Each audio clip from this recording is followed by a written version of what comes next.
Psychoville, the Psychoville Psycho Streams, where we watch episodes of Psychoville, we discuss them, and we look at the now defunct ARG that was released alongside it. So, I'm Enchanted Essays. I make obscure film reviews and video essays, and I'm working on one on Inside Number 9 for Halloween. I realised I wasn't holding the mic. Could you guys hear me okay? Yeah, I was going to say you sounded a bit quiet. We can hear you now. Oh, brilliant.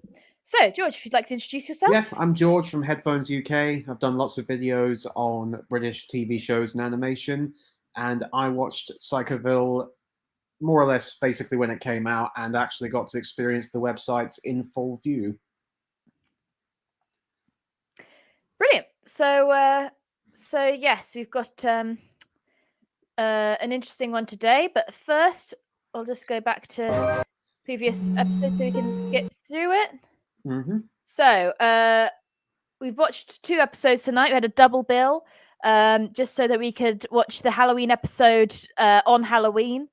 So that live stream we've decided will be on Halloween because I won't be able to do Sunday. So yes, yeah, not sure what time, but yeah, definitely be there or be an equilateral quadrilateral. So what do you think of everything that happened with the Robert storyline? Do you think we should do this episode by episode, or should we just talk about both the characters of both the episodes? Let's do both episodes. Let's do both episodes. Yeah. Yeah, it's going to get confusing, isn't it? Yeah. So the penultimate episode, he does become much more hateable because he definitely starts acting more like a dick, especially to Kerry. So it does sort of make you go, huh. But of course, it's revealed at near the end of said penultimate episode, of course, that Robert's supernatural powers are not actually his, they're Kerry's, because she loves him and was trying to make him think that he had the powers as just basically a way of, I guess, improving his self-esteem. She doesn't really explain why she never told him she has powers, but yeah, it was hers all along. Which also, that's why when we did Robert's website back at the beginning, I said they didn't make any sense that it was that the thing on his website acted as if he had the powers, because that doesn't make any sense if it was Kerry the whole time. Mm.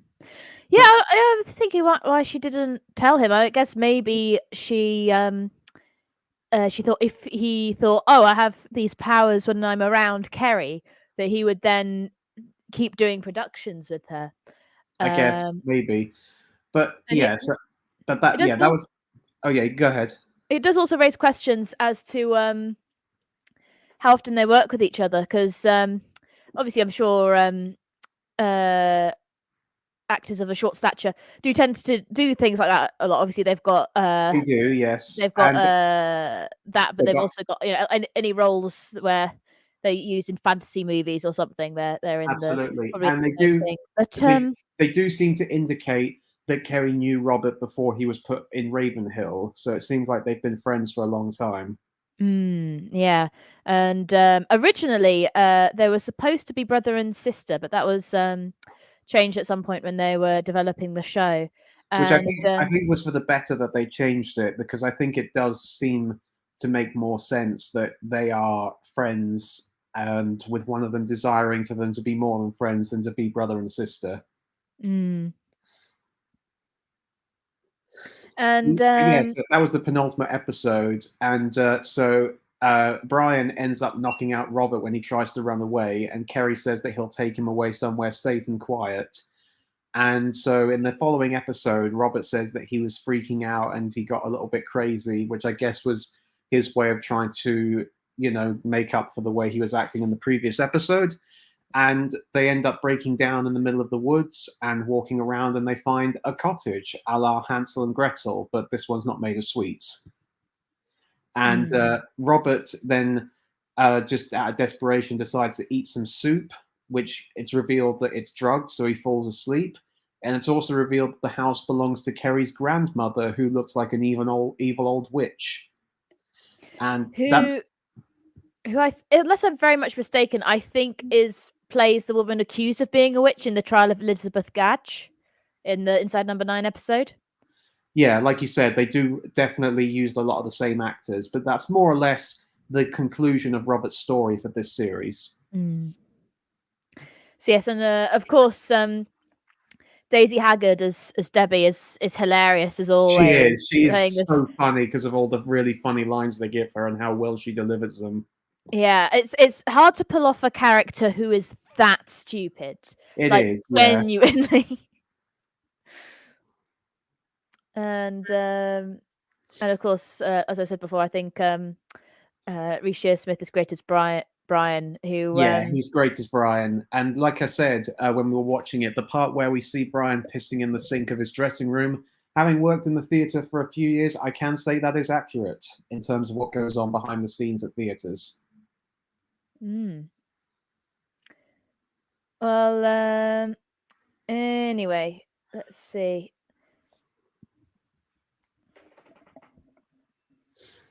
Yes. Yes, so we had the last appearance of the Crabtree sisters. Yeah. Let's go to Mr. Jelly and Mrs. Wren, because Yeah. Mrs. Wren. I was about to say, I think Brian's probably my favorite minor character, and I'm like, no, I think it's probably Mrs. Wren. She is also hilarious. Yes. Yeah, I think in 5 minutes I'm gonna come across another minor character. Go, oh no, they're probably my favorite. But yeah, Mrs. Wren is brilliant. I love. I do love her in this, and she also appears in Inside Number 9. If those of you who watch Inside Number 9 remember the episode Cold Comfort, she's the old lady that Steve Pemberton's character is talking to on the phone. Definitely recommend that episode, by the way. That's a really good one. Anyway, let me think. So yeah, I think that whole care home scene is just wonderful. And it is, yeah. And yeah, Mrs. Wren is just perfect because she's clearly sort of got some sort of dementia on some kind of level. Yes. She's certainly daft in the head or something. Yeah. And I love how she doesn't realize the severity of every situation she's in. Yeah. So yeah, I think she's brilliant. And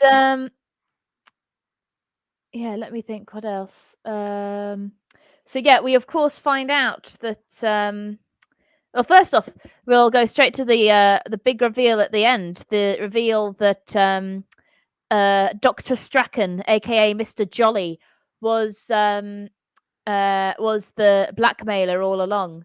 Although, let's be honest, he doesn't actually blackmail them. He just says, "I know what you did." He doesn't actually try and extort anything from them. He's trying to manipulate them into going back to Ravenhill. It's not really blackmail in a sense. I think it's just like there's a threat. There's like an unspoken threat of blackmail, which is what's supposed to get them interested in going there, even though that isn't really what gets them to go there in the end. Yeah. But yeah. And I will say that, to be fair, most of the plotting in having him being the one behind it all does make sense. The only part that stands out as a bit, hang on, this doesn't quite add up, is the part in the 4th episode, I believe. No, the 5th episode, where Michael calls up the owner of Snappy the Crocodile, and it's the blackmailer on the other end. But at the time in which he was doing that, Jolly was with Mr. Jelly at the time, so how was he able to do that? Yeah. Although I suppose we don't exactly know whether or not things are going on at the same time. We suppose, assume the timeline, but yeah, I suppose if we point things out, we could go, oh well, it might not be exactly what the timing of everything was. Yeah. I just realised my laptop is on low charge, so I'll just move. So yeah, let me think. What else? By the way, at the end of this episode here, episode 6, they give us the red herring of indicating that maybe David is the mysterious blackmailer. Did that red herring convince you? And if not, why? No, it didn't really, because it doesn't seem like something David would do. It's just that he seems a little bit too meek to be able to be, and he also doesn't seem like the kind of person who is a mastermind. So yeah, it doesn't seem like he would be the one who would be arranging everything. Yeah. I think that's probably why it didn't It didn't convince me that that red herring, but I think it was good, and I think if if it worked on whoever was watching it, then I think that's nothing wrong with it just because it didn't convince me. Yeah. But yeah, I think that's probably it. I think I just thought David didn't have it in him, or certainly didn't have the brain power to put all that together. Yeah. Even if obviously the plan isn't perfect that Mr. Jolly comes up with, it seems a bit extravagant for David. Yeah. And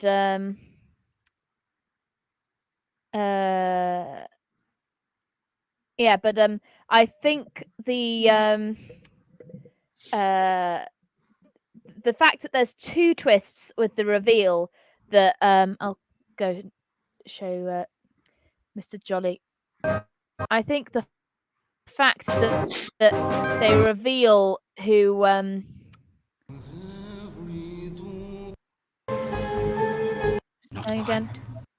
I think the fact that they reveal it with 2 sort of plot twists at once, with revealing that he's Kensington's son and revealing that Yeah. he's still alive and he was a blackmailer all along. I think the fact to have 2 twists at once really works because Yeah. they do this a lot in Inside Number 9. If you see if you see it, and you might pick up on foreshadowing for one twist, and then that twist will be revealed. But and that's still, you might not have guessed the entirety of the twist. It might be, there's something going on here, but you're not quite sure why. But then there'll be a second plot twist, and it'll take you completely by surprise. It's not even just 2. It's sort of like plot twist after plot twist after plot twist in this finale, really. Yeah. So yeah, it's the misdirection of I've heard them compared to magicians before with Inside Number 9, but yeah, they set the way they set something up, and then there's 2 things coming at once. I think is absolutely brilliant, and I think it works Yeah. really well here because I thought, it says son on the loving mother on the grave. It's probably going to be her son, isn't it? And Yeah. I'm sure a lot of people won't have picked up on that, but they will have picked up on it feels like Mr. Jolly is the only person it could be, because if it's going to be a character we've already seen, what other minor characters are there? Yeah. So yeah, I think that was a fantastic idea. And anyway, let's go to David. So obviously in the last episode, there's this fantastic argument between Maureen and David, where they're sort of like they've reached their character arcs, and David no longer doesn't want to kill, and Maureen's starting to enjoy this new little hobby of hers, and instead of sitting on a bon tempe. And so she goes to she starts planning on killing and cooking their final victim, and she comes across her and learns about the whole murder mystery evening thing.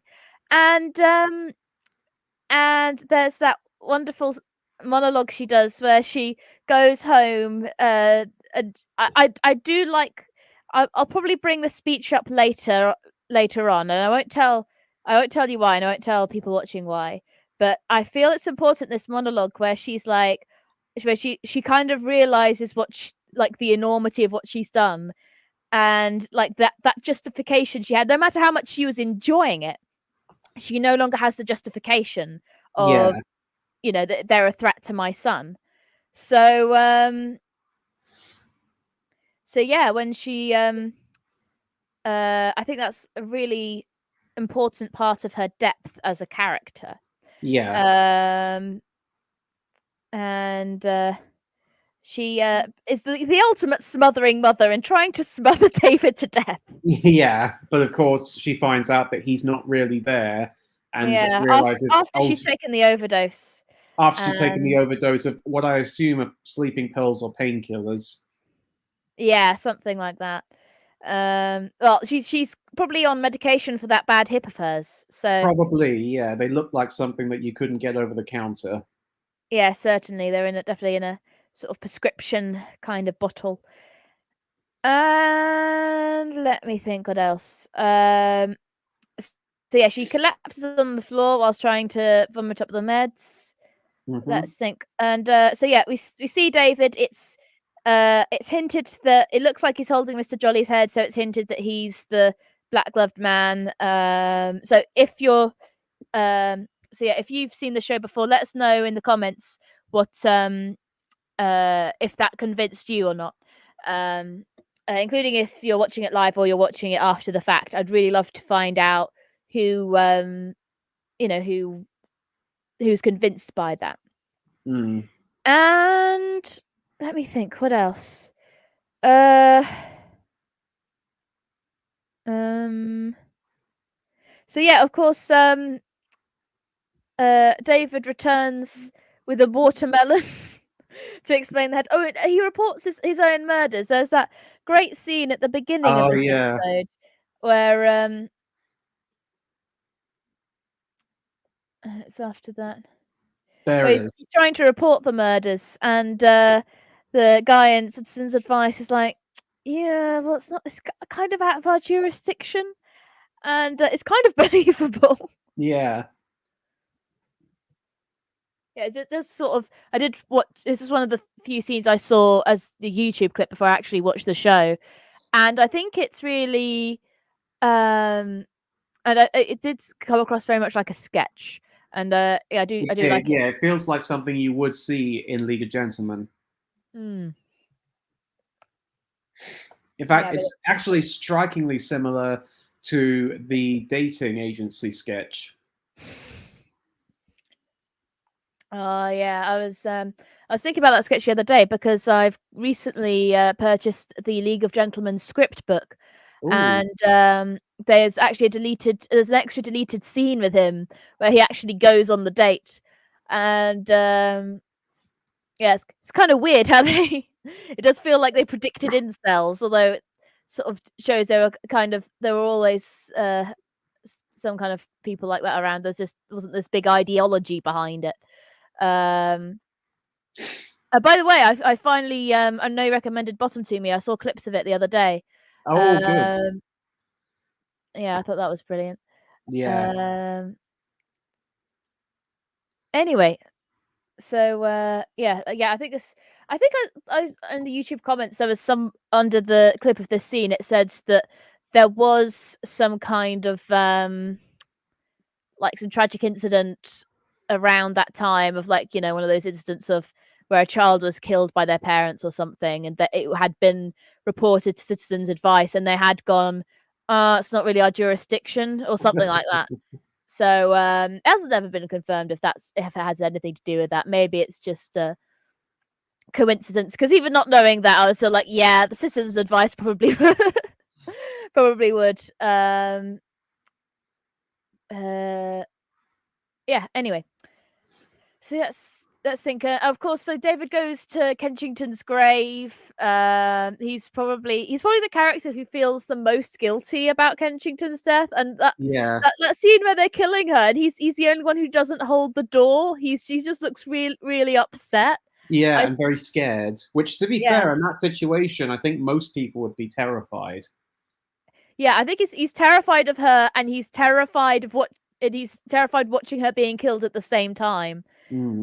And yeah, I think these two episodes, I think, is where you probably feel the most sympathy for David. Yeah. In the entire series. Especially, of course, he's given up killing, but yeah. By the way, I know there's clues that we're supposed to find on each of the websites each week to get to the surprise at the end. And I was thinking, well, with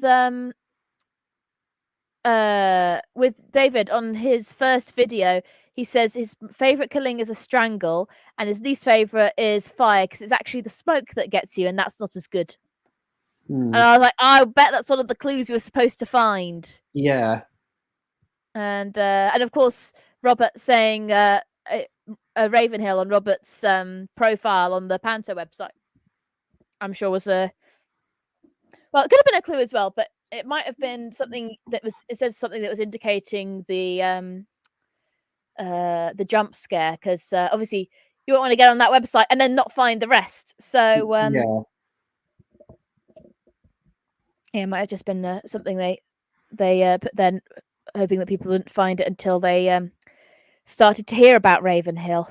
Mm. And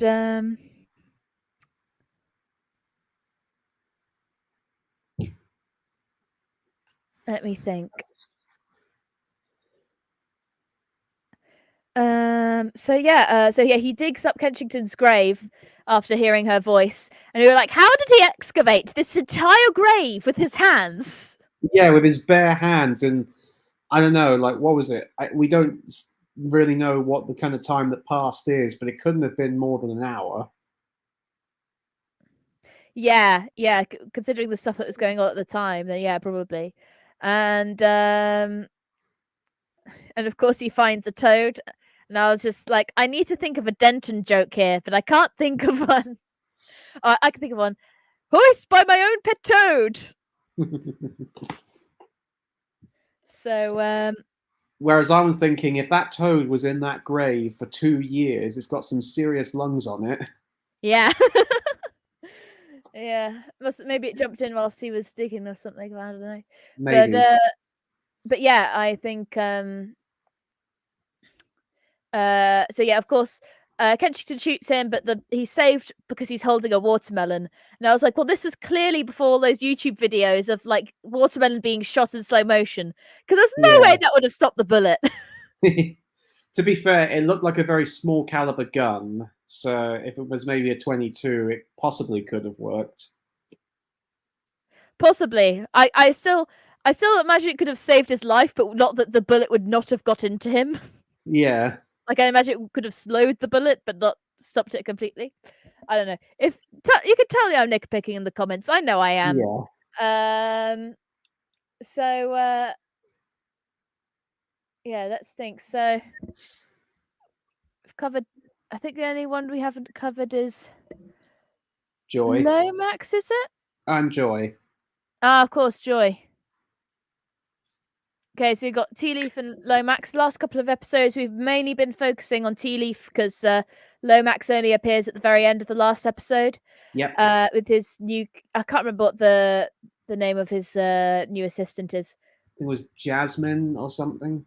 I think so. And so yeah, who acts and sounds Tealeaf, like some sort of old World War II Japanese propaganda we think character. it's possibly portrayed Lomax, but then it turns out he has. I mean, I see what you mean, but then again, I think just the only joke is there isn't that many jokes about at the expense of her being Chinese, is there? Not really, other than the fact that she speaks in that very broken English, obnoxious, old-fashioned Chinese accent. It's just Reece Shearsmith and Steve Pemberton using their very old-fashioned senses of humor that they sometimes use, which that's just the sort. I mean, I definitely agree because I've seen why Oshi in League of Gentlemen. Why Oshi? I mean, the dog cinema sketches aren't that funny, and the sketch wasn't funny in the first place. Why did I have to do Yellowface as well? It just makes it even less funny. It was funny in the local book, the dog cinema thing, but it's just a whole storyline in the last episode. Just no. But yeah, I mean, I think the only joke is, I mean, apart from the strong accent, which the actress herself, I mean, I think she was definitely written as having a strong Chinese accent, but the actress herself did specify that she thought that it's either Cantonese or Mandarin. She's like, oh, I'll do both, but I think such and such accent is funnier. Yeah. So yeah, maybe I'm not so clear cut in it. It's not. I mean, it's not Barbara in League of Gentlemen. Oh, don't get me started on Barbara. I think, well, to be fair, I think out of all the stuff that's aged poorly, I think Oshi is the least excusable. It's like, why is there a Japanese character here? He adds nothing. You've wasted your time here. Anyway, where was I?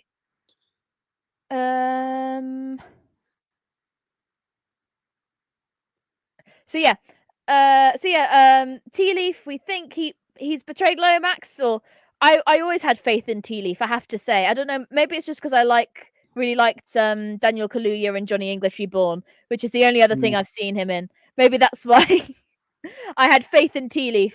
that Not Get Out. that he was going to be faithful to Lomax. So he gets the money off the Crabtree sisters. He goes to get Slappy the crocodile. Joy thinks that he's come to interrupt her operation, so she locks him in, and then Lomax comes to save him. And let's see, is there anything else in particular about him? Oh, well, of course, we find out that Lomax was there because he had Paradise Syndrome. Yes. So yeah, he says he completed his collection in 1988, but because he had nothing left to fight and search for, he basically felt like he had nothing left to live for, and he felt suicidal, and that's what ended up having him being sent to Ravenhill. Reminds me of the line in the Monkeys her film Head. The trouble of your times, my young friends, is that you may get exactly what you want. Anyway, so yeah, So and then he throws. It does make the end. It does make the ending line of Willy Wonka and the Chocolate Factory very different. It's like, instead of what he does say, if Willy Wonka says, "Don't forget about the man who got everything he ever wanted," he suddenly killed himself because there wasn't anything left he wanted to have anymore. Yeah. Anyway, so yeah, Tealeaf is very annoyed by the fact that he threw the Snappy the crocodile in the sea, and yeah, of course, we also get the iconic line, "He always was the weakest link. Goodbye." That's brilliant. It's such a simple line, but yeah, it's so effective. Simple but effective describes quite a few of their jokes. They're very, very talented guys. Okay, let's find Joy.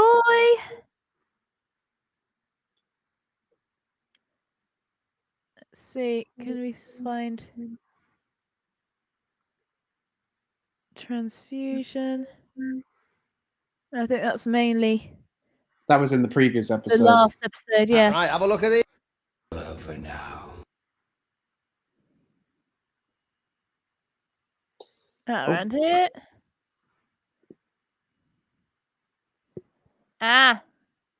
Well, let's stick it on Freddy Fruitcake in probably that shot. possibly the most disturbing image in the show. Yeah. So yes, this is, I can't remember, what's the name of the nurse, Pamela or something, is it? I forget the name of the nurse. Yeah. Well, anyway, she's kidnapped the nurse to give a blood transfusion to Freddy.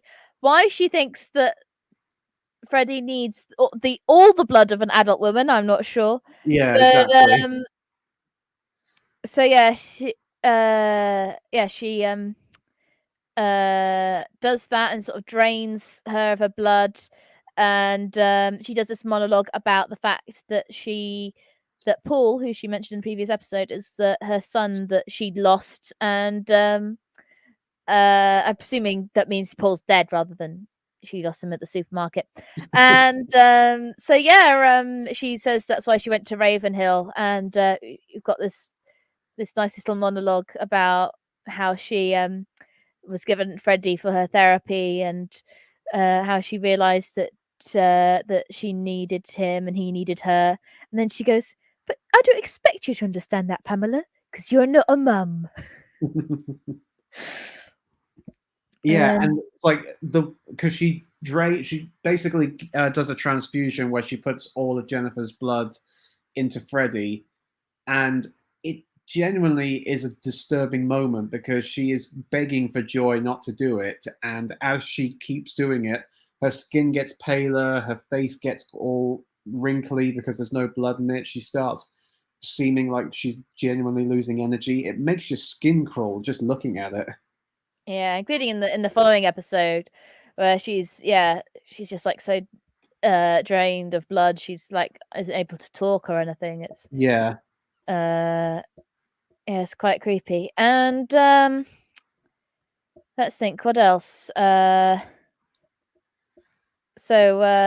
so when she comes back in, because she left the room for some reason, I don't remember why exactly, but when she comes back, she sees Lomax's assistant, the Chinese one, and thinks that it's Freddy turned into a real boy. Yeah, I love that. And she's like convinced that Freddie is now a toddler. But Freddie's now become a fully grown Asian woman. Yeah. And yeah, I think that moment's yeah, it's just like the height of her madness. Yeah, it is. Yeah, and of course she's in a red tracksuit, and Freddie's red because his cloth body has been soaked with blood. Yeah. Okay, well let's go right to the very end of the next episode, the explosion. Not that far. So, if you haven't seen this episode before, or if you haven't seen series 2 before, who do you think survives the explosion at the end, and yes. why? It is quite surprising, actually, who ends. Obviously, I won't say who, but who does end up surviving. It is actually quite surprising. Yeah, I won't say why, but I'll say why when I get to it. But it did remind me of them doing something similar in League of Gentlemen with killing off characters. Yes, it's very much like the ending of series 2. Yes. So yeah, I like that they've left it open ended, and apparently this ending infuriated people at the time, because they kind of I love how they did it. They sort of they wrap up every question pretty much that we've had over the past 6 episodes, and then they just throw some more at us at the end. And Yeah. I think it's probably because they didn't know if it was going to be confirmed for a series 2 when they wrote that. So obviously the audience didn't either. But obviously, when I'm watching it, I know there's going to be a series 2, so I think that adds something very different. And series 2 was open ended enough for a third series to happen. It didn't, because it series never 2 happened. No, completely unfortunately. bombed, sadly. But I think it got less than 1 million views per episode after the first one, which is a real shame. And I think I have a theory why, but we'll get round to it when we get round to it.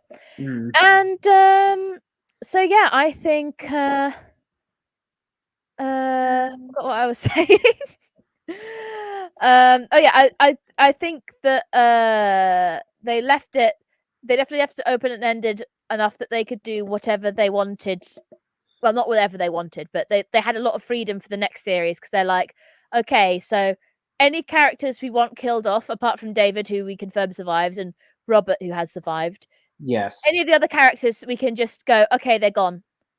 Yeah. Series 2, which obviously they had Dawn French and Daniel Kaluuya and all these actors. They weren't sure if they're going to be able to come back. Yeah. But yeah, I like yeah, I think it's a good way for them to end the series. Although I understand it was infuriating, the cliffhanger. And I do like at the beginning of series 2, there's a character who sort of does a bit of meta commentary about the ending, which I love. They definitely listen to the fans' opinions, sometimes a bit too much, but they definitely. I don't think that they. I don't think they bend to the will of fans, which I think is the important thing. Yeah. That they'll do fan lines that fans will acknowledge in their shows, like in obviously I've only seen about half of Inside Number 9, so there's plenty I haven't seen. But they sneak in lines from League of Gentlemen and from PSYCHOVILLE that people will recognize. Yeah. And they wouldn't stand out to someone who hadn't seen them before. But the lines that us fans pick up on, and it's nice. It doesn't feel like they've done some big stretch to give for the fans, but there's just these little hints there, which I think is wonderful. And I do get the sense that they love their characters as much as the fans do. Yeah. They're not afraid to kill their darlings, and they're not afraid to do something radical with them. Absolutely. Yes. But yeah, there's just the right balance of love there, I think. which I think works so well. And okay, let me think. What else? So yeah, I like how they ended the series. What did you think of that series ending when you first saw it? Well, I watched pretty much the entire series, 1 and 2, in one long session, so I didn't have to wait for the second one. But it was sort of like wow, how are they going to resolve this one? Because not only do we get that, but we find out that Nurse Kenchington is looking for some sort of locket, which was supposed to be in her grave, but it wasn't there, and none of the other characters have it until the very last shot. We see that when Kelly and her grandmother are preparing Robert for something, they take off his shirt and reveal that he actually has it. Yes, yeah, I do. I binged both seasons in one day each. I mean series, Yeah. but there was a week in between. So I see. So you had a bit of... I was waiting for some other people to catch up on the series so I could watch series 2 with them. But I couldn't. I'm weak. Yeah. I just had to, and I binge watched the first series of League of Gentlemen as well. So I watched their stuff in, I think I said in the first live stream, I watched their stuff in reverse order. So I watched some Inside Number 9, and then I watched all of PSYCHOVILLE, and then I watched all of League of Gentlemen. So, but I haven't got all the way through Inside Number 9 yet. I'm pacing myself, which I think is good. And by the way, let me see if I did take a picture of it, and then foolishly I didn't add it to a slide or anything. But in the script book, obviously they've got deleted scenes, including ones that were filmed and ones that weren't filmed. They've got on-set photographs. They've got handwritten notes, some of which I'm struggling to read. But anyway, on one of the pages for series 3, so whilst I copy and paste this, can you quickly explain the premise of series 3 of the League of Gentlemen? Oh, okay then. So basically, Series 3 was very different from Series 1 and 2. Series 1 and 2 were mostly sketch series with some overlapping stories, but mostly each individual sketch was self-contained.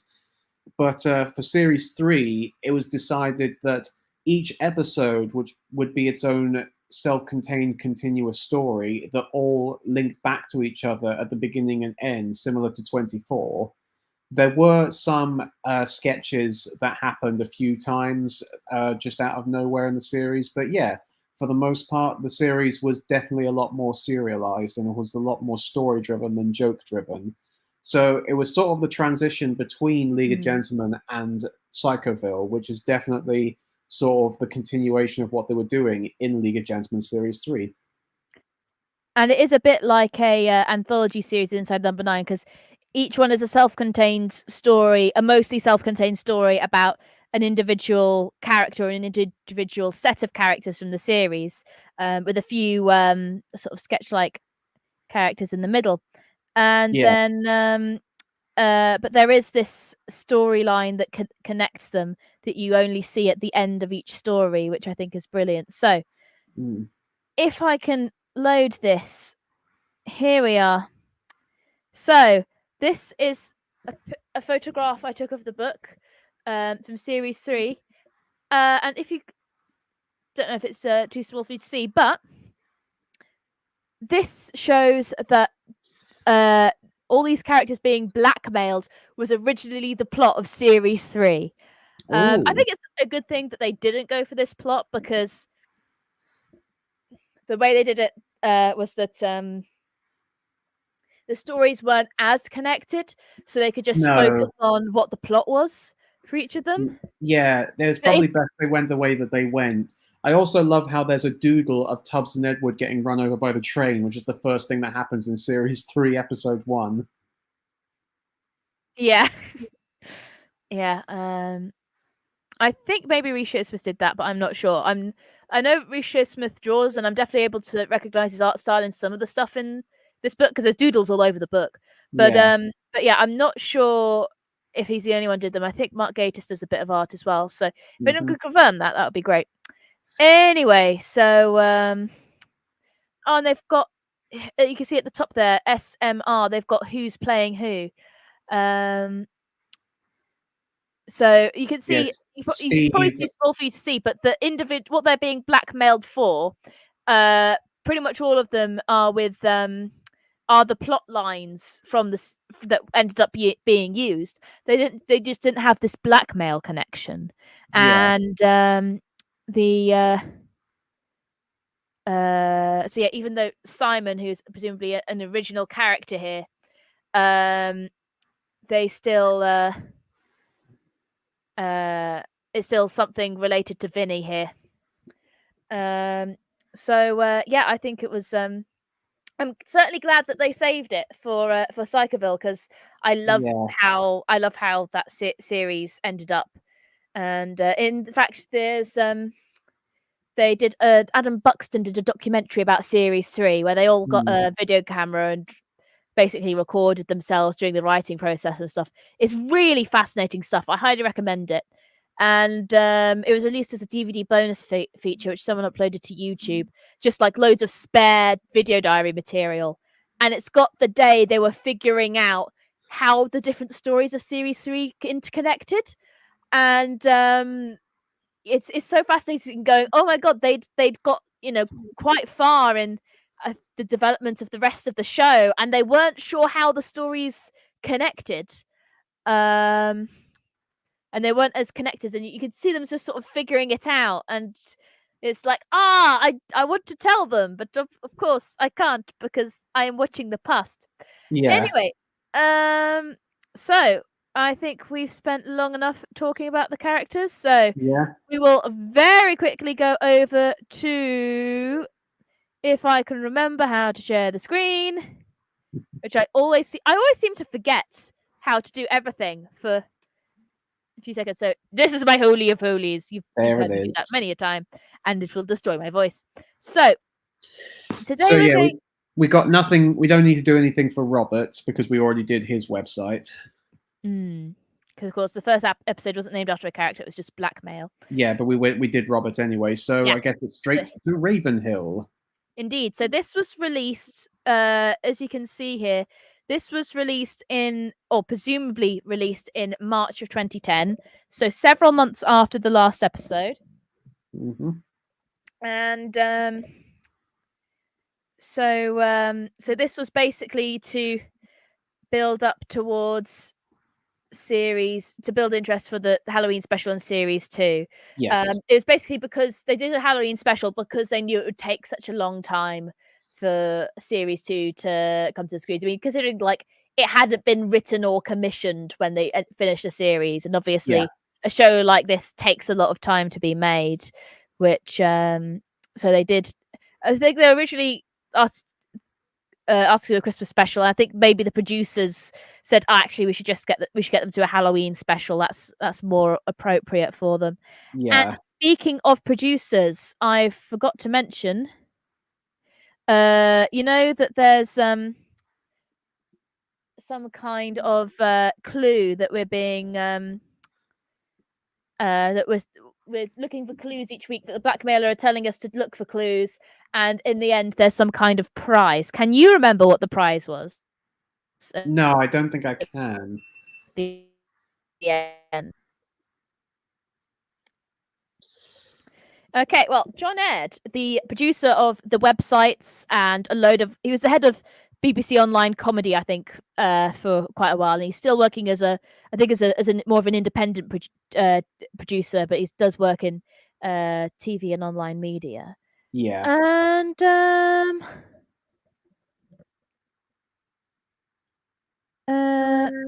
let me see. I asked him about this stuff, and he said, I can't remember the masked man's questions off the top of my head. I might have them in some old documents somewhere. But he said that it was Kensington's message Actually, I think Kensington's message was what you got at the end. I'm pretty sure it was. But there is a link. If you see the series 2 page that has a list of websites, Kensington's message is there, but the link for it is there, but you can't get to the website because there wasn't a crawl, there wasn't a digital snapshots on the Wayback Machine that we can look at. Yeah, I do remember because. But he says that it was indicated that it was. Sorry, continue. Yeah, what I was going to say is that I don't know if we're doing series 2 as well, but I do remember that for the websites of series 2, it was done more like a virtual scavenger hunt where each website had something that you could look for that would lead that you would have to input for the final website, which I won't say what it is just in case we do that. But I distinctly remember that because that was a very fascinating thing to do. I'm 100% down to do series 2 at some point. But I'm definitely gonna. But we're not doing it straight after. Between, we're not doing it straight after the Halloween special, though. No, I think.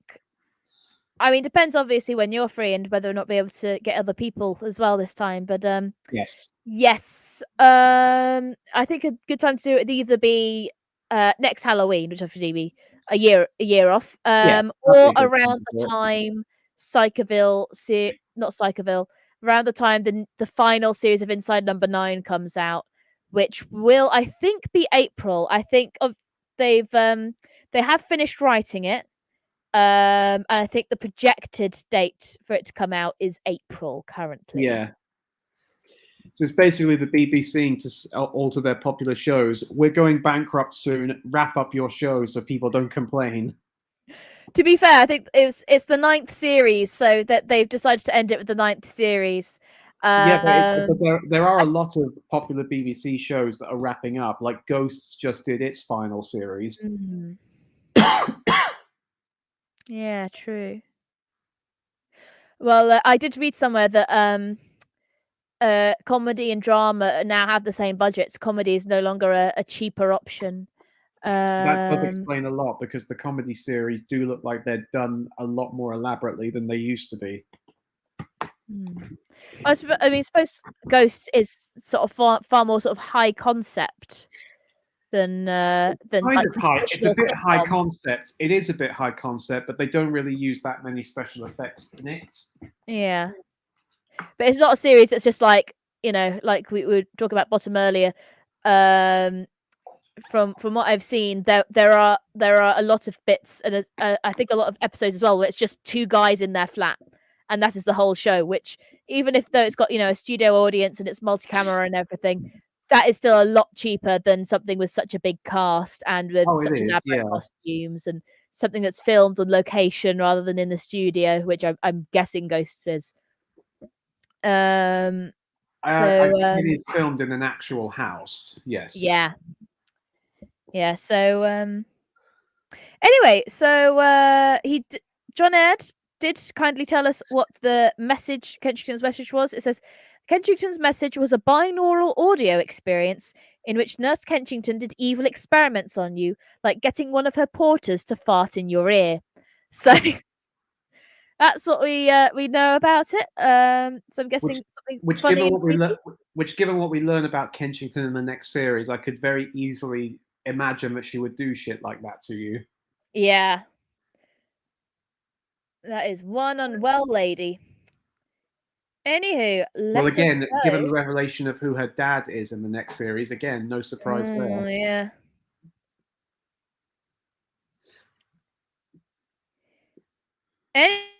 Anyway, let's. Right, we found a lot to say, but of course we're talking about two episodes. Okay, I will try and do my impression of Drew from the Halloween special.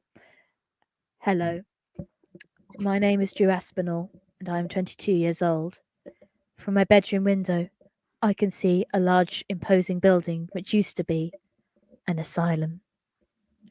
Its name was Ravenhill Hospital, and it was closed down recently after a fire gutted the main hall, and no one was willing to fund the refurbishment. A few months ago, armed only with a torch, a knife, and a bag of cold fish bits, I decided to break in and discover Ravenhill's secrets for myself. Okay, so I don't know, presumably this button did something. As you guys know, this this ruffle thing is to for flash files. But before that raffle was installed to Wayback Machine, it did show like the screenshots, and it basically was static screenshots of CCTV footage. I think it was black and white, and I think it was like the rooms we'd already seen. So I'm assuming maybe there was some kind of jump scare on here. But anyway, George, do you want to read this bit? Sure, let me just zoom in. So, I have discovered an unsecured feed of CCTV footage from inside Ravenhill Hospital. Amazingly, the cameras are still streaming, most of the time anyway, even though the building has been abandoned for some time now. You can even turn the audio feed on and off. If it's not working, try coming back later. There are still problems with camera 2, but I don't know why. Good luck, and don't have nightmares. Okay, so definitely something spooky going on here. Mm-hmm. Let's keep going. History. There was one fatality in the fire. The governess, Nurse Sketchington, who, it is said, died whilst trying to rescue one of the inmates, a blind man. Rumours were rife that there had been widespread financial mismanagement. All the governors were forced to resign, and a couple of local councillors lost their jobs too. There was also a scandal over the fact that many of the inmates were seemingly normal people who had become beaten down and institutionalized by Ravenhill's strict regime. Many of the inmates were slowly released back into society by authorities after having been assessed by a panel of experts. So that does explain why they were sort of out. Everyone from Ravenhill was back out into the world, regardless of whether or not they should be. Yeah. Like Joy, of course. So yeah, I think it's Yeah, because there are a few of them that do seem like they should still be in an institution, especially Joy, because she's definitely the most unstable of the lot. Yeah, but I think it's safe to assume. I think I would at the end of series 1, I kind of assumed that there was clearly just like when it closed down, that something happened where everyone got released. Anyway, so yeah, everyone got reassessed. Anyway, you want to read this bit? Sure. I found some documents scattered around the office, mostly ineligible and indecipherable, but the following case files did seem to be of interest. Wonder where these people are now, and if they ever overcome their afflictions, or indeed recovered from their time at Ravenhill. Okay, so now I'm going to do have to do our Nurse Kensington voices for this bit. So if you have any trouble reading these at all, there is a text-only page that literally takes you to the thing that's just the text. As I said before, this is my default font for Google Chrome, so it will show up in Times New Roman or whatever it is for you guys. So, Robert Greenspan. Specimen is a dwarf. Was brought here after threatening to jump off a building. Said he can fly. Delusional. As with all disabled specimens, found him to be arrogant and confrontational. Says he can prove he has special powers. I asked him to move a cup. He says that he can prove he has special powers. I asked. Oh, sorry, I already read that bit. He stared at it for half an hour, temples throbbing, but all that happened is that my coffee got cold. He thinks there must be some negative force field in Ravenhill, which are stopping his powers. The only negative force in here is moaning Megan in accounts. More problems. Missing VAT this time. She may have to go. I decided to dress little dwarf up as a spider today. Don't ask me why. It just made me laugh. The place was awash with dwarves today, a specimen visited by his fellow midgets from recent pantomime. The canteen was like something out of Time Bandits. This set off Derek, of course, who believes he's a cat, and told me he could catch all the mice. He kept crawling round on all fours, baring his teeth at the little people. But he did catch one. Well done, Derek. One of the visitors, a dwarfess, told me she could help me get to the bottom of the situation. But by this time I'd had enough and showed her the door. Well, the cat flap anyway. Told security to get rid of them, as they were scaring the other patients. She started yelling at me, and then the fire alarms went off, and we had to have a drill. All the sprinklers went off for no reason. Cost a small fortune to reset them, which you can't afford to do, according to Megan. So I've decided to leave it. If there's ever a fire in here, they'll all be toast. But serves them right for constantly setting them off in the first place. We've had a month of silence, ever since I banned the freak show. Won't utter a word. Quiet as a mouse. Well, if he wants to act like a mouse, he'll be treated like a mouse. Cheese for breakfast, lunch, and dinner. We'll make him squeak for his supper. Visitation rights requested by Dwarfess. Denied.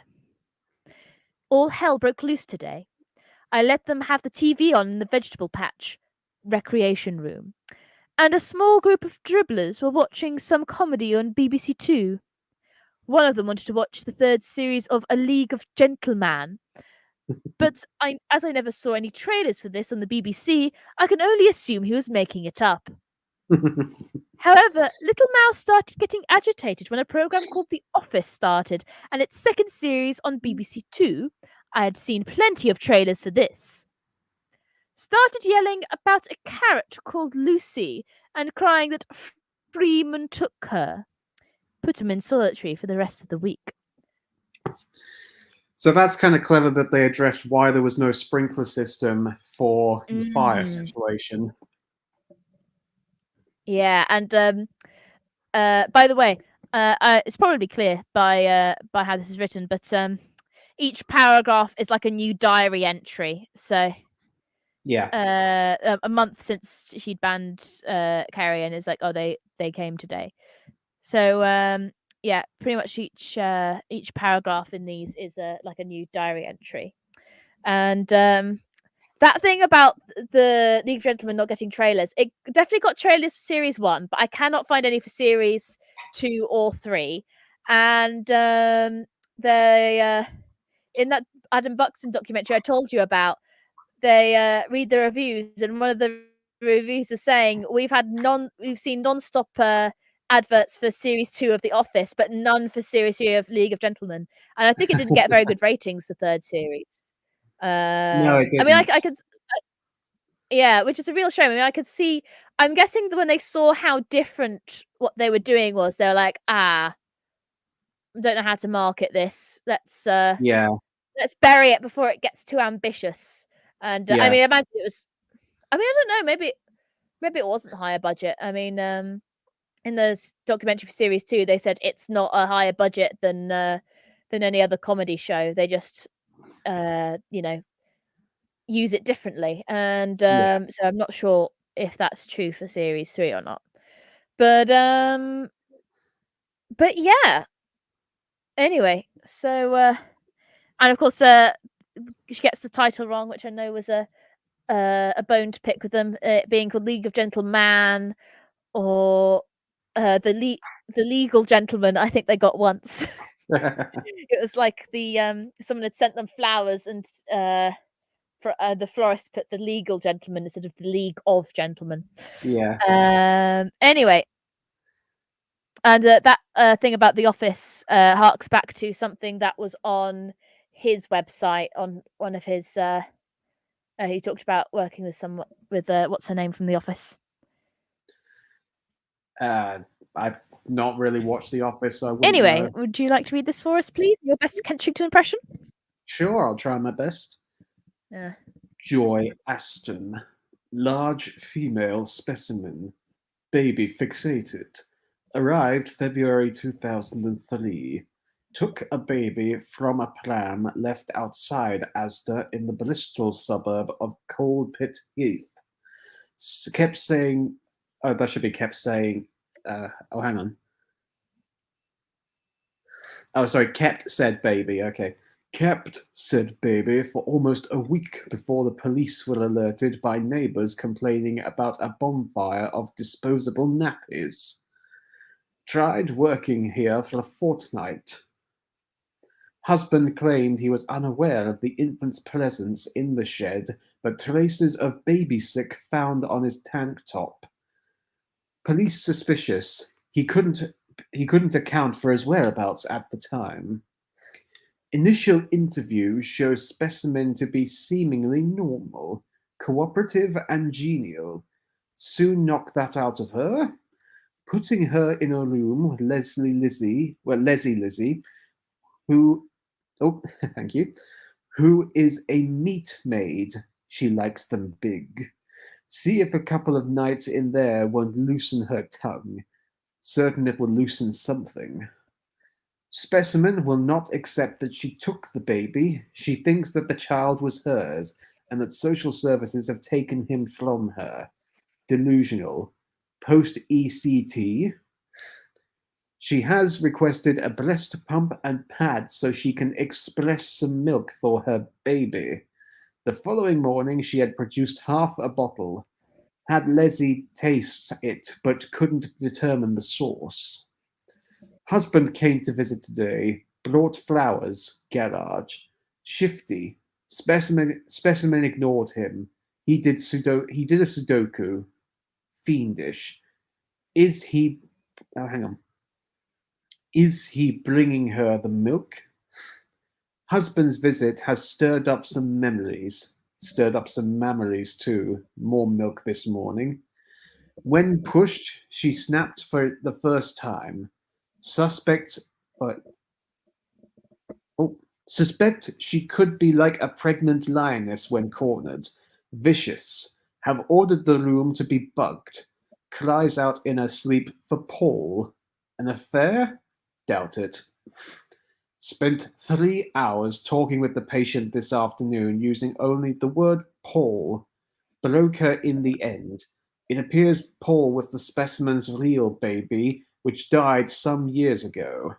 Couldn't get her to give up any details regarding the infant's death, even when I brought a couple of even when I brought a couple of the wardens in to work on her.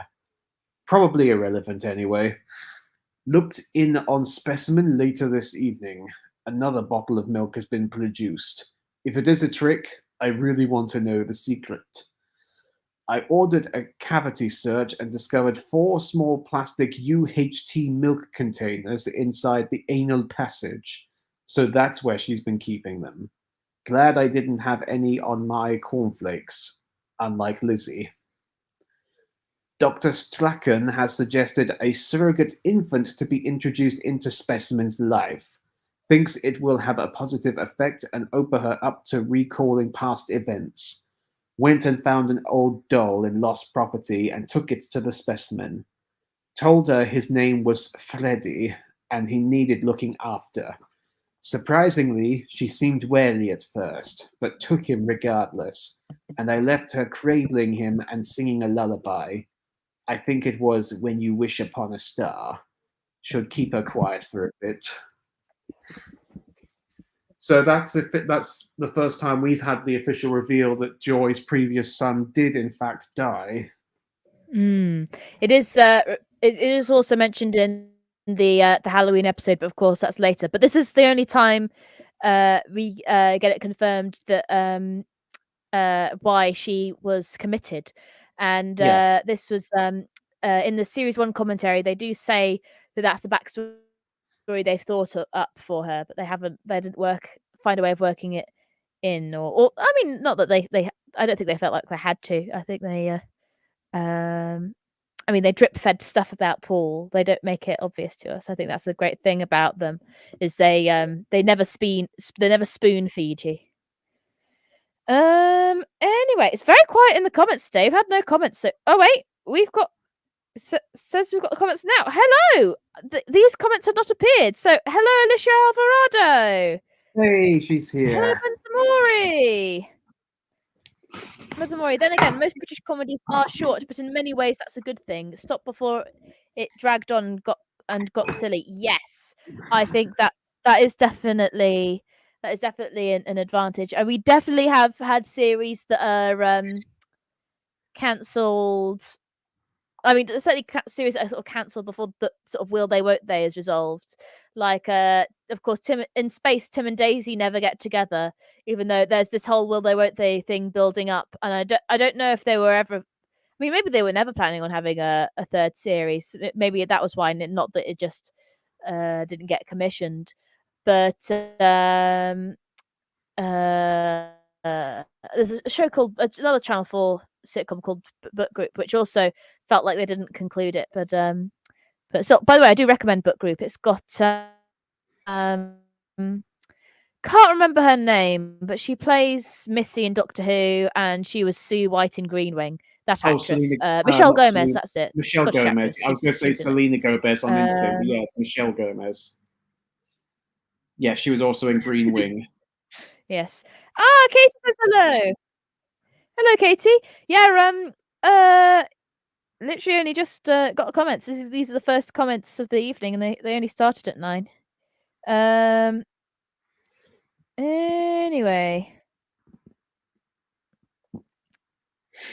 let's see.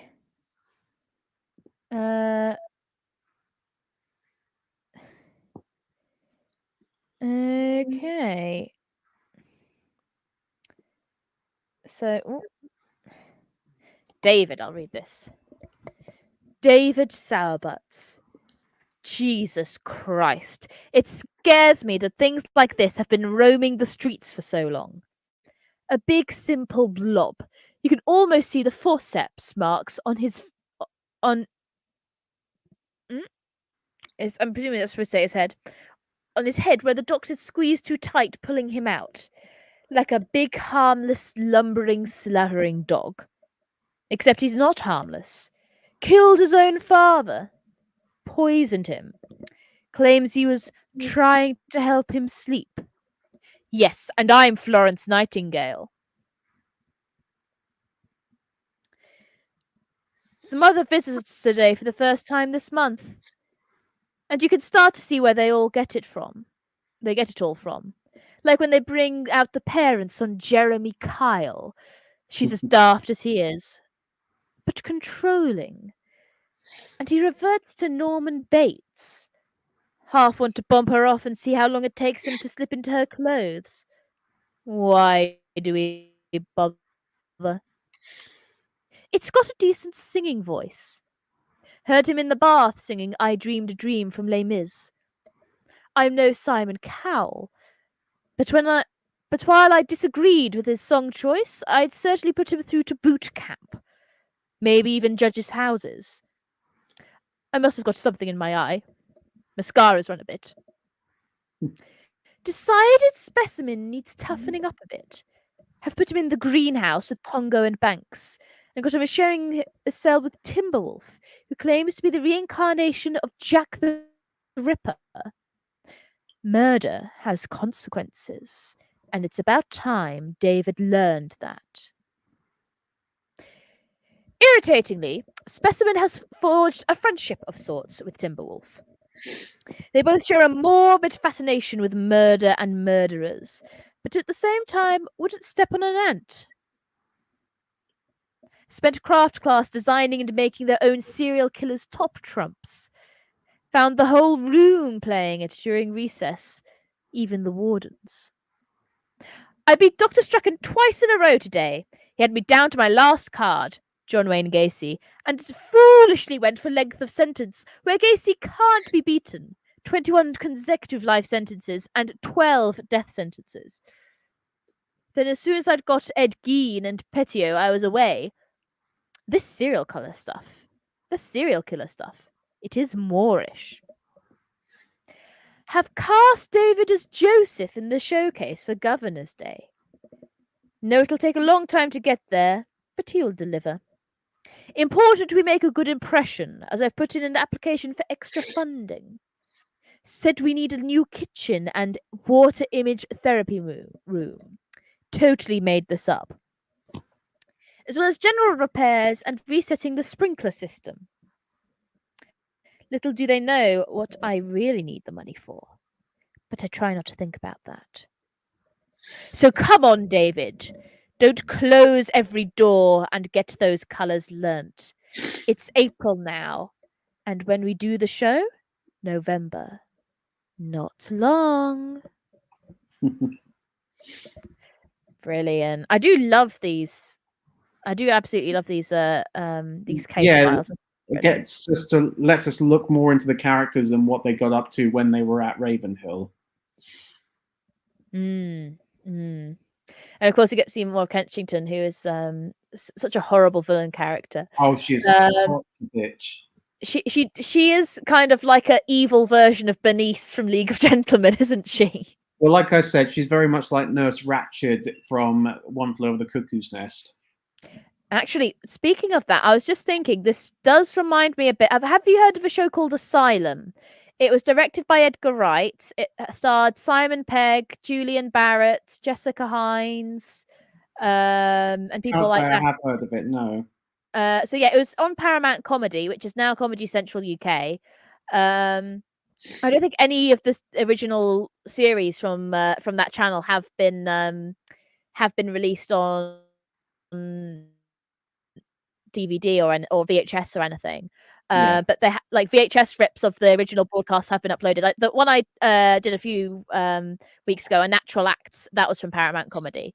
So Asylum is similarly it's a comedy series about an asylum, and they do similarly have a sort of Nurse Ratched character, which Jessica Hines plays. She plays that and one of the patients, and but yeah, similarly they do have they mentioned earlier that some people were driven insane by Ravenhill, which we do meet one such character in the next series. But yeah, in that there is Simon Pegg's character is a pizza delivery boy who turns up to deliver a pizza and accidentally gets trapped there. And so it's very much like the plot of Insane in the Mainframe from Futurama. Yes, I cannot remember the episode, but I know I would have seen the episode where Fry gets falsely accused of a crime and the judge gets lazy and just sentences him to the robot mental asylum. Yeah, that rings a bell. But yeah, I don't know if they would have seen it, but David Walliams was one of the writers for it, and I know they worked with David Walliams around that time, because I think the first TV appearance of both of them was on a show David Walliams wrote in the 90s on Paramount Comedy. I've only seen a clip of it. They're in like a Seinfeld parody where all right. It's just like crazy character after crazy character walks in the door. I haven't seen Seinfeld, but it's just crazy character after crazy character walks in the door and needs to hide. So they play Reece Shearsmith was playing the Seinfeld character, if I remember rightly, and then Steve Pemberton was one of the crazy characters that comes in, I think. I see. But yeah, we should get on to the last case file. Indeed we should. So yeah, I'm just going to grab myself a glass of water, so if you'd just like to start reading this, I'll be back. Yeah, I'll carry on. Could you take Katie's thing off the screen so I can see the yeah, sorry. Forgot I'd left that up. Oh, quickly go through the other comments. I remember Asylum being advertised, but never actually watched it myself. It's all on YouTube, and I wasn't very impressed by A Natural Acts, the previous Paramount Comedy show I looked at, but yeah, really enjoyed Asylum. Yeah, it's not the best thing from those involved, but yeah, definitely hidden gem. I definitely recommend it. Katie, oh, I've seen that. Oh, have you? Have you seen Asylum? It's oh, you mean the sketch? It's pretty accurate to Seinfeld. Yeah. Yeah. Again, I haven't seen it. I've seen a bit of comedians in cars getting coffee. Asylum, Seinfeld, Seinfeld. Yeah. That sketch definitely made it look like an asylum. Anyway. All right. Yeah, I'll carry on while you get a drink. Oscar Lomax shouldn't be in here, this one. I shouldn't have to deal with the blinds, though it does have its advantages. The piano is in tune for the first time in years. I think I might put on a little musical show for the governors. See if we can't get a bit more cash from them. God knows we need it. Specimen referred here after several botched suicide attempts. Attempted to slash his wrists with a dessert spoon. Tried to gas himself in a tumble dryer. That would have looked hilarious. And swallowed 38 tangerine Tic Tacs, believing them to be sleeping pills. My son wonders why he wanted to kill himself, but I say it's too late for that. Once they cross the threshold into Ravenhill, their past is irrelevant to me. Blind specimen in a depression, slumped in the corner of his cell, have put him in with Special Anne, who's dumb in both sense of the word. Good little experiment, I thought. Who would crack first? The one who knew someone else was in the cell but couldn't see or hear them, or the one who can only communicate with her hands to a man who can't see her? But he's making no effort. So they both sit there dribbling, motionless and silent, like the studio audience on Countdown. Big breakthrough today. So, my experiment of having hungry dogs chase Lomax through a narrow corridor studded with razor blades had failed to produce any reaction. So Specimen has gone back to his cell to lick his wounds, or rather let Special Anne lick them. Interesting. Anyway, Special Anne attempted to comfort Lomax with one of her special pets, a lilac hippo called Thuds. The reaction was immediate. I want to say his eyes lit up, but of course he hasn't got any. Started probing Special Anne about the toy's tag and asking if it was from a smoke-free home. From a brain-free home, certainly. So that's his thing. Fluffy toys. I want to say his eyes watered when I burst the thing in front of him, burnt the thing in front of him, but of course he hasn't got any. Maybe his sockets leaked a little. Either way, I've got a handle on him now, and handles can be used to close things as well as open them. Special freaked out this morning when a repeat of Hancock's half hour came on the radio. Staged a dirty protest until the radio was switched off. He betrayed him, betrayed Sid. I have placed an order for the Hancock box set. I feel another experiment coming on. A eureka moment today, for him, not me. Specimen has contacted social services. Joy smuggled the phone in for him, I suspect. Hang on. I think that's meant to be must find another cavity. Must FO. Yeah, I was like, must of, maybe. I was like, well, surely the only word that would make sense in that is have in that sentence. Must have another cavity search. Unless it's an acronym for something, but must order another cavity search. He requested a home help. He doesn't need any help. We care for him. Some hooded rat face turns up with a greasy-haired social worker and spends hours with Lomax going through his plan. Well, he's not going until after the governor's day. We need that piano in tune, and I need the money. At least there's a plan B, which I wear around my neck. Nobody knows about that. Nobody. Not even Stuart. So another little tease to the cliffhanger. Indeed. Of course, by the way, Stuart, for those of you who don't remember, Stuart is Dr. Strachan, aka Mr. Jolly, aka her son. Yes. She briefly calls him Stuart. So Now we can have a little look at the gallery. So obviously these are from the place. I don't know if they got to film here for Halloween Special or Series 2 at all. I don't know if it's the same building. Nice little bit of graffiti there. Yeah, so they said the place was really I can't remember if they said it was abandoned, but they said they didn't have to do much to the the set to make it look abandoned. So certainly. So but yeah, it's very creepy, sort of urban explorer kind of images here. Obviously that was definitely a photo of the fire set. happened, yes. But yeah, others I don't know if they're I'm guessing they're from the set, but I don't know for certain. Yes, this definitely looks like at least the set for series 1. The Halloween special, that's definitely series 1 as well. The Halloween special and flashbacks in series 2, definitely the same set of Kensington's office. Yeah. Which I think is primarily the only bit we really see. Did I show that last one? No, you didn't. No. So so yes.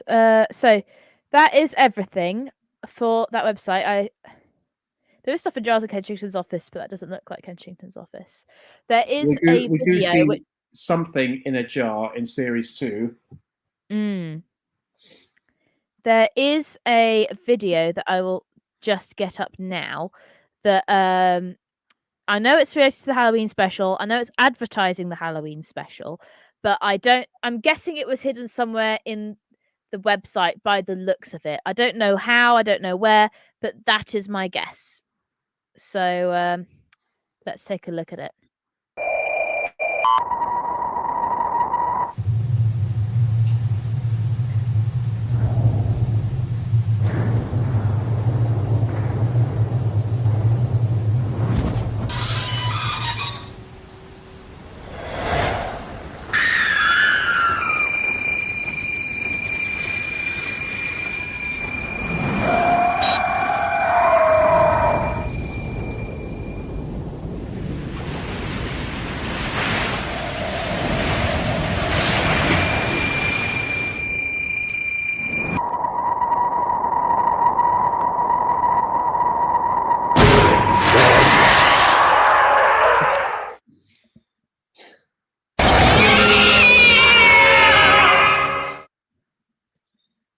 Well, that was sufficiently terrifying. Yeah, I yeah, it's brilliant. That was the silent singer just before the end, wasn't it? Was it? It looked like the silent singer. Let's see, because I know series 2 was written after they wrote the Halloween special. But yeah, as we know, the silent singer is something that they've been trying to put into something for years. Yeah, so I think. Yeah, not that. That was Maureen in her Halloween costume. Yeah, that was it. So yeah, I think. So yeah, they had been trying to get the silent singer and stuff for years. I think all the series 2 characters are brilliant. I think Jeremy Good is probably my favorite. Yeah, Jeremy Good's definitely the best character of series 2. Yeah, he's just so fascinating and tortured. Even more so than the silent singer, which is of course this weird, bizarre thing. But I think, but yeah, we'll go more into Jeremy Good, of course, when we get to him. But yeah, he is one of my favorites. Benson Mori 97 says bit of a slow jump scare at the opening. At the opening of the video, which I can't remember what happens towards the opening. I think it was the.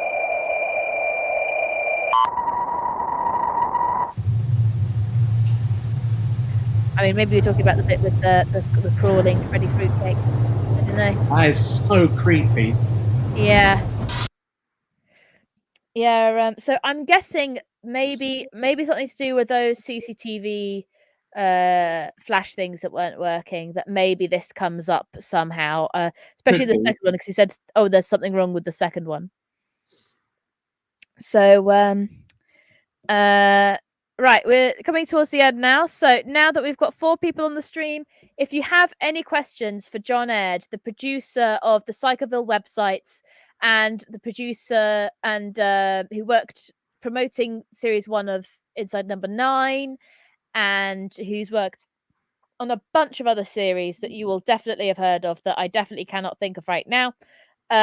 Please let me know if you've got any questions for him in the comments now, if you're watching live or if you're watching afterwards. Last time Zion Craze came up with a brilliant question, which was there anything that they wanted to put in the websites that you said no to? Which I think is a brilliant question. So yeah, if anyone here has any questions for him, speak now or forever hold your peace. Or come back later and comment, whichever. And anyway, I'm going to very quickly show you guys a teaser for my video essay. I'm sure you'll have guessed it by now, especially last community post. I forgot to not show a shot of with one of a shot of the episode, but I'm sure you know by now which episode of Inside Number 9 I'm covering. But I'd love to see you react to this out of context, George. So this is a hint to what episode I'm covering. But you're not real.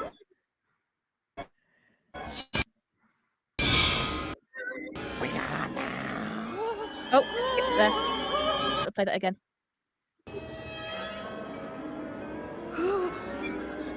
But you're not real. We are now.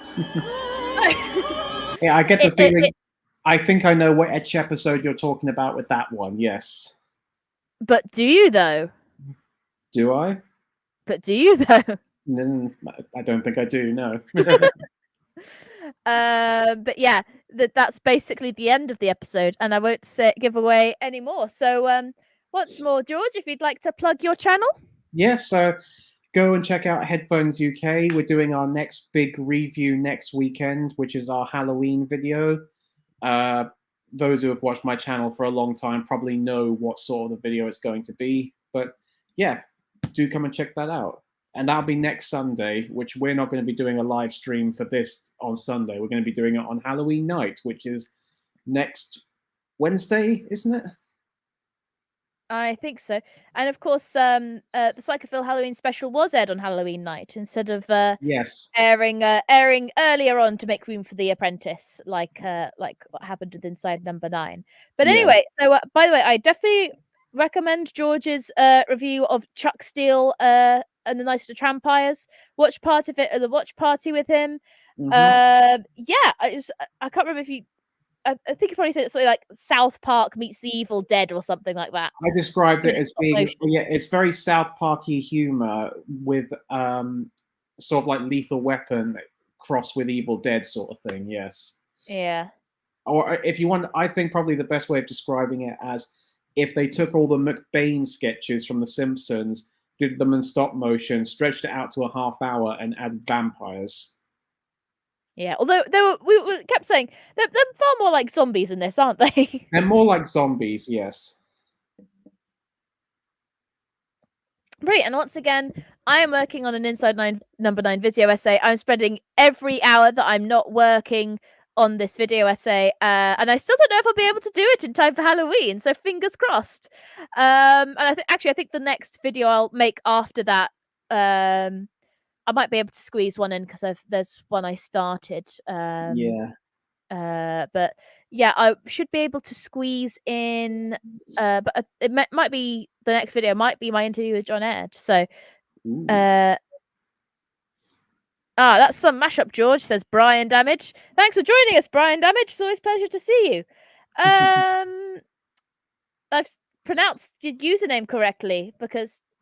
You know. Yeah, it's easy to say brain damage just on instinct. But yes, so yes, thanks for that, Brian. And so yeah, thank you very much, everyone. And yeah, hope you guys are looking forward to Halloween. Bye-bye. Bye.